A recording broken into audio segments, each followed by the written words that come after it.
Nu ska du få en lektion i både korvtillverkning, kryddstark sådan dessutom, samt i engelska.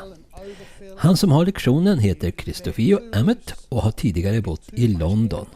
Sedan några år tillbaka bor han tillsammans med sambon Emily och sonen Rasmus i Lövsele, strax söder om Lövånger. Kanske har du sett den här skylten när du färdats på E4 och ska du köpa korv så följ pilen. Men tillverkningen den sker på andra sidan E4, nämligen i Lövsele byagård. Då vet du det, så nu kan lektionen börja. So I'm going to be making sausages today. I'm going to start with a very popular sausage that we make, our Mexican sausage. It has a blend of paprikas and chili, which we have here. We keep it covered until we're ready to use it, so we're ready now. So that's our spices already. And then our meat, which we keep chilled as low a temperature as possible, is in the chiller. And then we take this out and we use a bigger bowl to mix it in. And obviously this just keeps us a little bit more space in the chiller, because obviously when you're mixing and making about 50 to 60 kilos of sausages, you need as much space as possible in the chillers. So what we do is we empty the contents of this bowl into this one, then we add the spices along with some garlic and some water. It does stick to the bowl as we pack it down, so we give it a good shake. There we go, that gets most of it out. Now I've washed my hands before I've started. Really important. Hygiene is of the utmost importance when working with any kind of meat product. Okay, so I'm just going to scrape out the contents of this bowl. Now in here we roughly have about 5 kilos. We just find it's just the easiest kind of measurement to work with. So all I'm doing is just breaking the meat up a little bit where it's been compacted in the bowl. And then something you're going to see me do a lot is wash my hands, which is what I'm going to do now. Okay, so we try to do this as rapidly as possible because we don't like to have the meat out for too long a period. Like to a maximum 15-20 minutes at the most. As you can see, we chill the meat and the water is also chilled, or any liquid. We use different kinds of liquids in our sausages as well. We use wine in a couple of our sausages, and we also use beer in one of our sausages. So we try to keep the liquids as chilled as possible. So here we have some fresh garlic. Some people like to use the powdered stuff. I prefer the fresh garlic. Now in a 5 kilo batch, I like to use about 11 cloves. It gives it a really good punch. And the thing with this recipe is you do need to let it sit for a good period of time. You can't just mix it and then make sausages straight away. You need to let these garlic infuse into the sausages. And I think I've just done 3. So we've got 11. Now I know a lot of people like to have all this pre-done and all the ready minced garlics and stuff like that. Fantastic if you have it available, but I don't know, I maybe like to see the garlic unpeeling before I mince and stuff. So spread the garlic round so it kind of evens out into the mixture. Punch a few holes in. Now, the reason for this is to let the water seep in and all the spices that we're going to use seep in. Now I do this over now you can see in here I've got different kinds of paprika. There's a bit of salt. We don't use any preservatives or additives or any artificial flavourings or anything in our sausages. It's just spices, meat and a little bit of liquid. So we just take the spices and we just sprinkle it over evenly. Now we do it in 2 parts because to do it all in one go it can actually clog up and become a bit pasty. And the last thing you want to do is to bite into a big lump of chili powder, especially the stuff we use. It's quite powerful.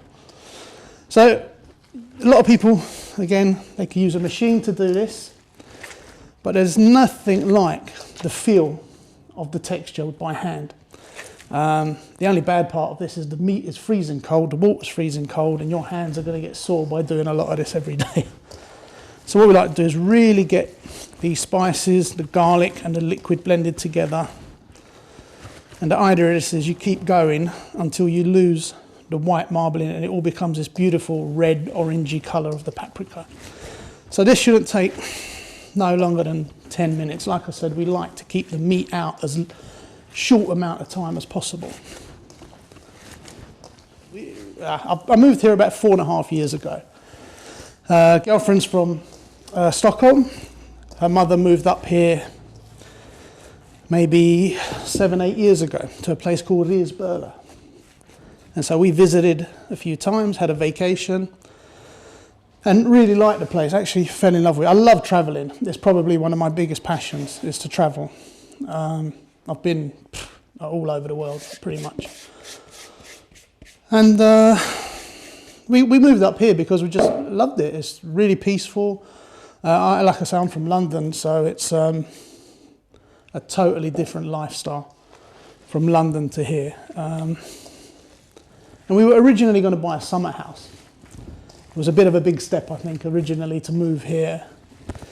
But then we, I don't know, just found the right property and totally fell in love with it. And we thought, let's give it a go. And well, 4.5 years later, I'm now making sausages. The reason the sausage business started was the fact that I couldn't actually get a job in my chosen profession. And my background's construction. I was an electrician in London for about 25 years. And I couldn't even get an interview for a job here. It was that difficult. So I had a choice, really. It was either pack up and move back to London or try and start a business of my own. Nearly there, because as you can see, the pink of the meat has kind of vanished, and we're starting to get this even, it's an even coating all the way around that you want. And even though it takes a little bit of time and a bit of a fight, really, to get it there, we are nearly there. And the idea is you keep turning it, keep looking at it and just making sure you get every little bit, because sometimes some of it hides at the bottom and you just need to make sure you coat everything.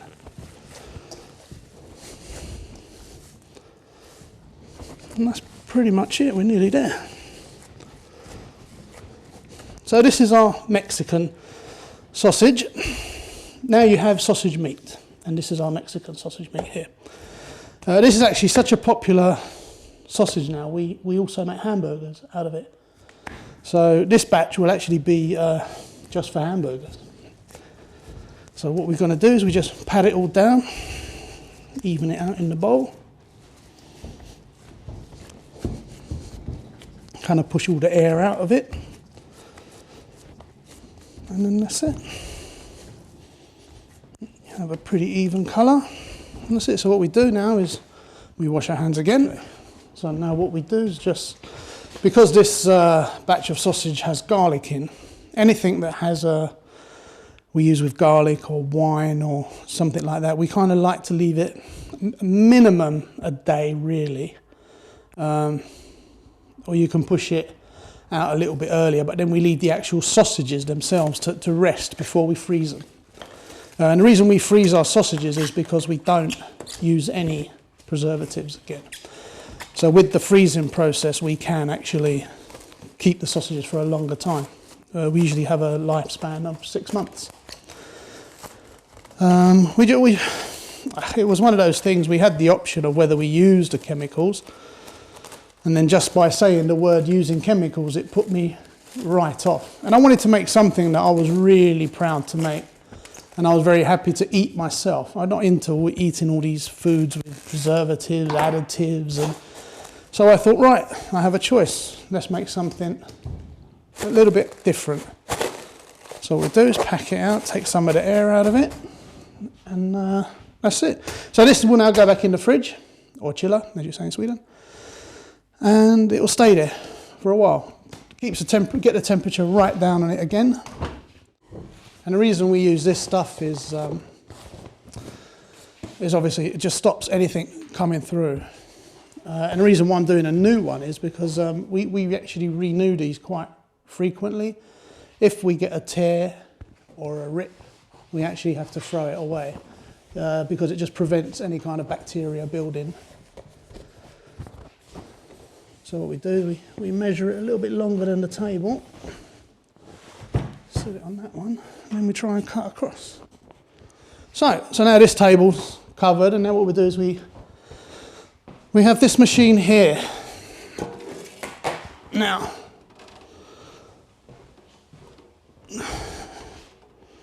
normally these machines are a two-man machine.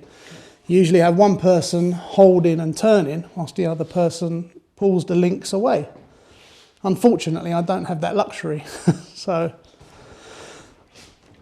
I have these instead. So what I do is I clamp down the machine.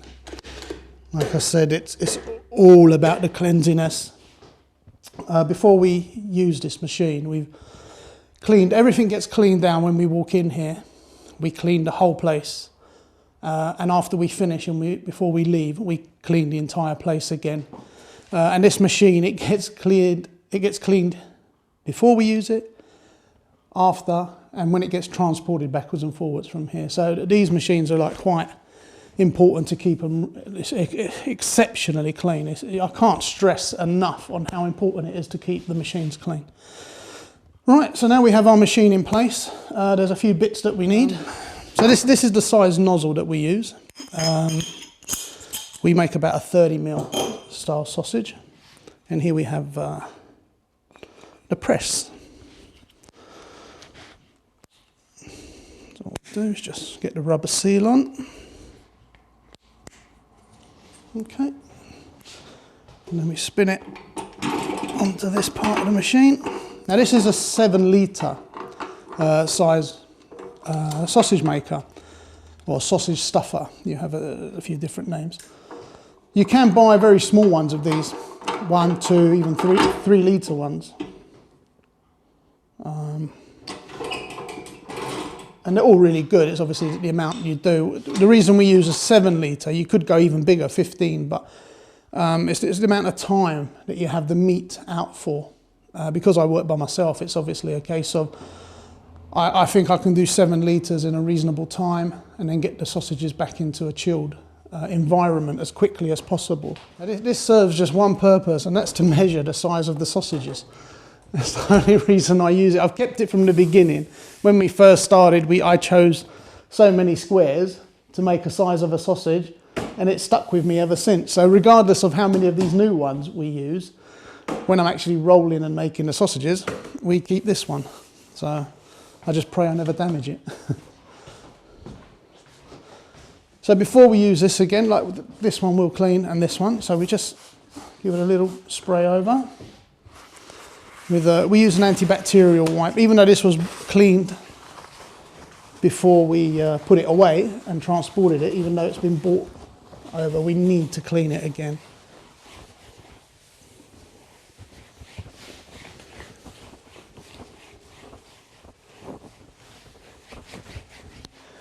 Which we have to have certain specifications on a label.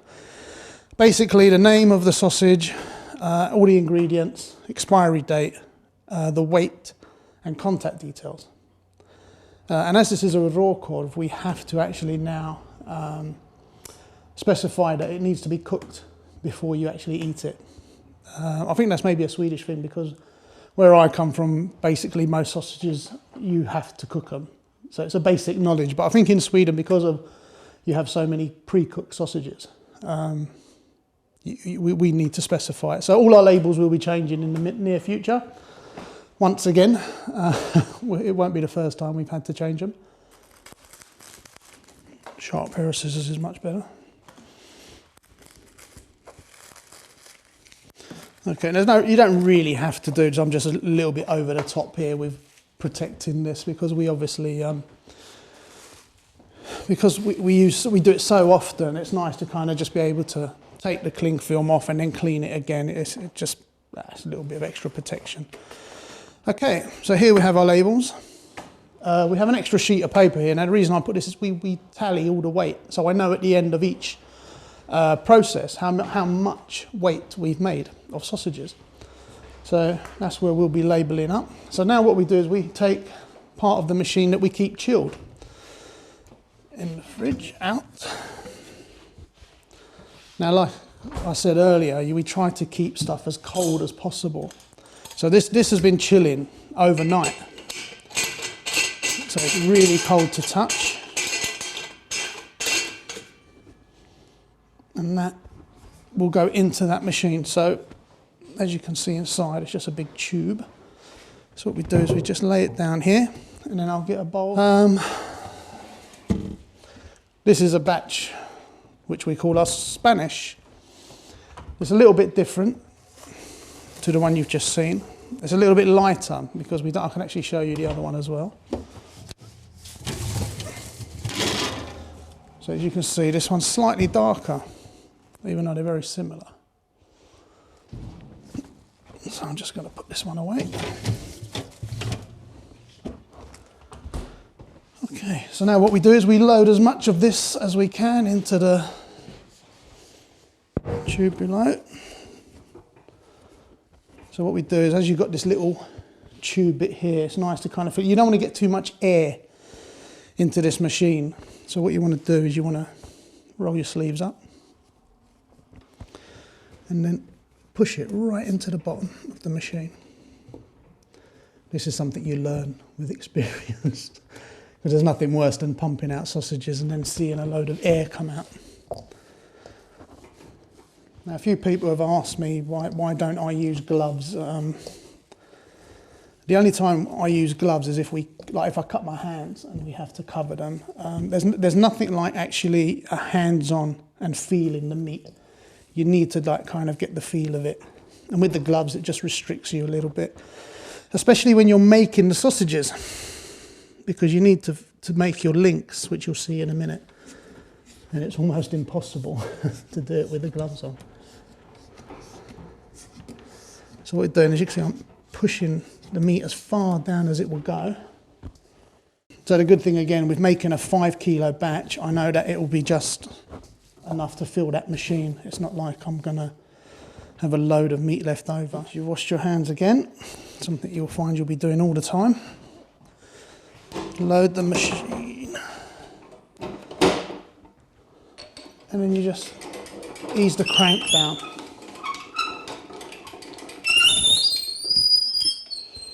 Okay. Now, we have to use a fielsta. Now this is a huge debate here. Some people say, what kind of fielsta should you use? Should you use the real ones? Should you use the fake ones? We've kind of gone for an American-based one, which is a blend. It uses a bit of collagen, but it's actually made with reconstituted hide, which is like pigskin, really. The reason we've chosen to use these ones, you can see it's like a big tube packet in here. The reason we've chosen these are a few reasons. One, they're a little bit easier to work with, and they're a little bit more even. Where when you're making sausages, I know it sounds a bit silly, but we want this nice even kind of flow to them.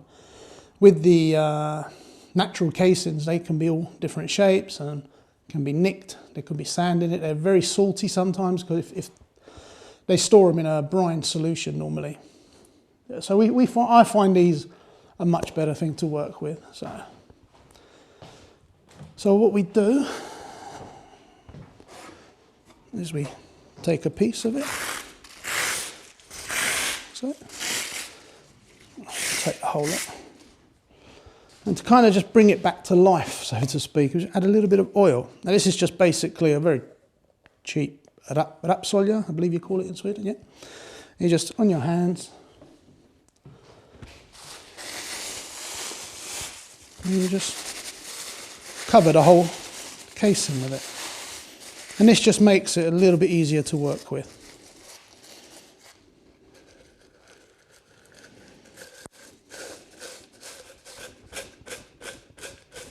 Okay, so we're ready now. All we need to do is dry our hands a little bit, dry our work area. So, clear our area. Now, the idea, this is where I say that this is a two-man job really, because usually you have one person turning this crank and the other person guiding the sausage out. But what I kind of do is let it coil up here and then I move it to another area.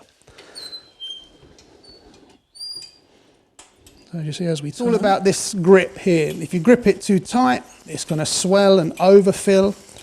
If you let it too loose, you're going to get too much air into the mixture, which will end up causing the skins to rupture, and so will overfilling. So the idea is you want to try and keep as even a texture, as even a fill as possible.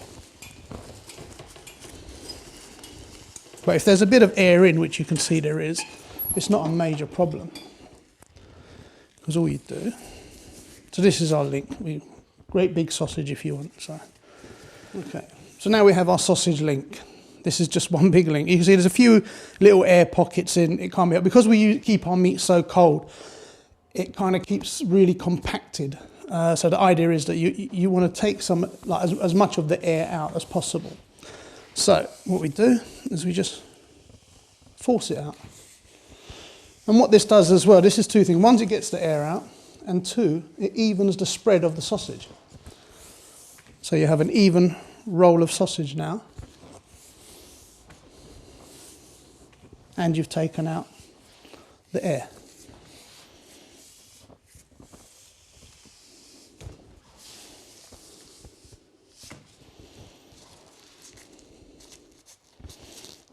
Okay, so there we go. So now we have now you can decide how big you want them. We kind of, like I said at the very beginning when I set this yellow checkered piece of cloth down, when I bought this, it was the case of I didn't even know what sizes I was going to do the sausages. And then I thought, well, what's a typical size sausage in England or in Italy or wherever, wherever I've tried sausages. So I looked at the squares and thought, boom, boom, boom, let's go this size.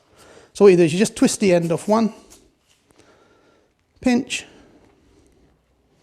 twist, just gently squeeze and roll a little bit. And then you get your first sausage. And then you take your second one,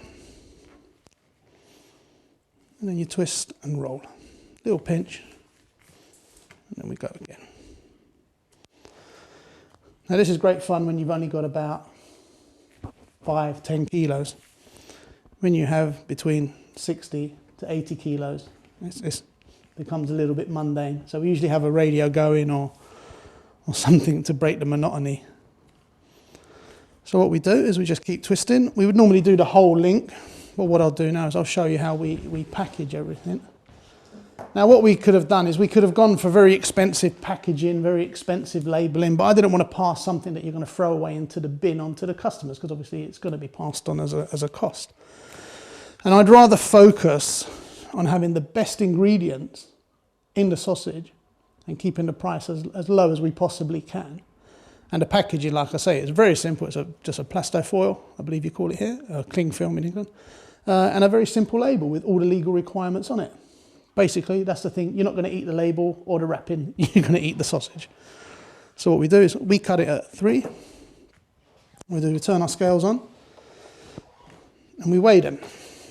Again, legal requirement. We try to keep our sausages between 250 to 300. And this one is 271. Which is perfect. So we write, that's the only thing we have to write down, because all this different, because these are all handmade, every 3 pack of sausage is completely different in weight. So what we do now is we just open up our cling film, take our scissors, I'm just going to trim the end so it's a little bit even.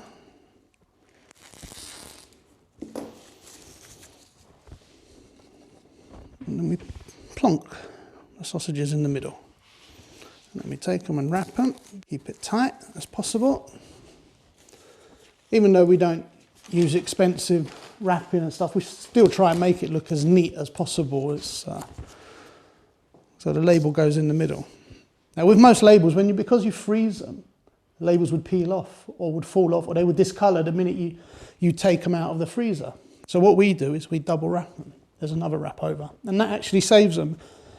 When we take the sausages out a few months down the line, the label is still perfect. And then what we do is we take a bit of the air out, pinch one end, take the air out, and there you have a pack of Västerbotten Korv, the Spanish. What we recommend is an hour or so before you want to cook them, take them out of the freezer.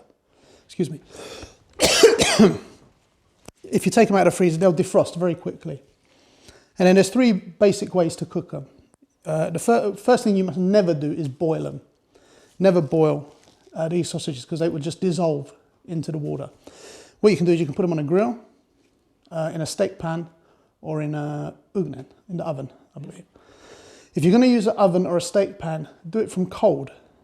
So put them on a tray, put them in the oven, and then turn the oven on to about 180 degrees. Once the oven has reached its temperature, they usually take about 20 minutes.